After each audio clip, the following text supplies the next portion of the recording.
Okay? So, pag-usapan natin, ano ba yung kumpanya? Okay? Ang pangalan po ng company ay PlanetBiz po. Okay? Nakikita niyo po dito sa screen. Okay? PlanetBiz International Incorporated.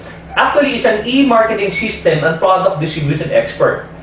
Ang nag-handle po ng e-commerce namin at saka payment gateway, by the way, is AsiaPay.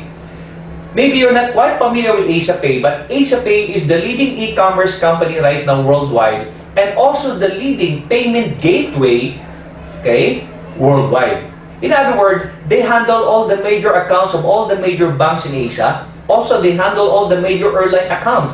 In other words, lahat ng mga online payment po is handled by AsiaPay.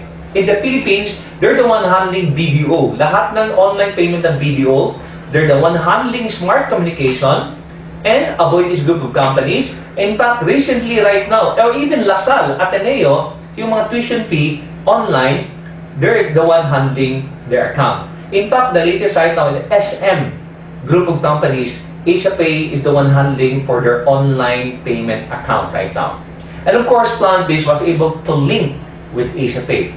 And we're so proud about it because AsiaPay, as far as AsiaPay is concerned, they don't cater, they don't entertain network marketing company or any direct selling company. But they were able to accommodate us to be part of them. In other words, so, napagbigyan tayo. And probably, PlanetBiz will be the first and probably the last company na pagbibigyan. Because there's something like PlanetBiz is considered as relational e-commerce company. In other words, when you talk about relational e-commerce, ang sabi doon is about relationship. Man-to-man, person-to-person, and with the help of the e-commerce or electronic commerce or the help of the internet. That's what we're talking about, relational e-commerce. Okay? Now, that's about PlanetBiz. Okay? Now, PlanetBiz, ladies and gentlemen, by the way, you can check the PlanetBiz at www.planetbizworld.com. Pwede nyo pong tingnan sa website. Lahat po ng information, doon po lahat.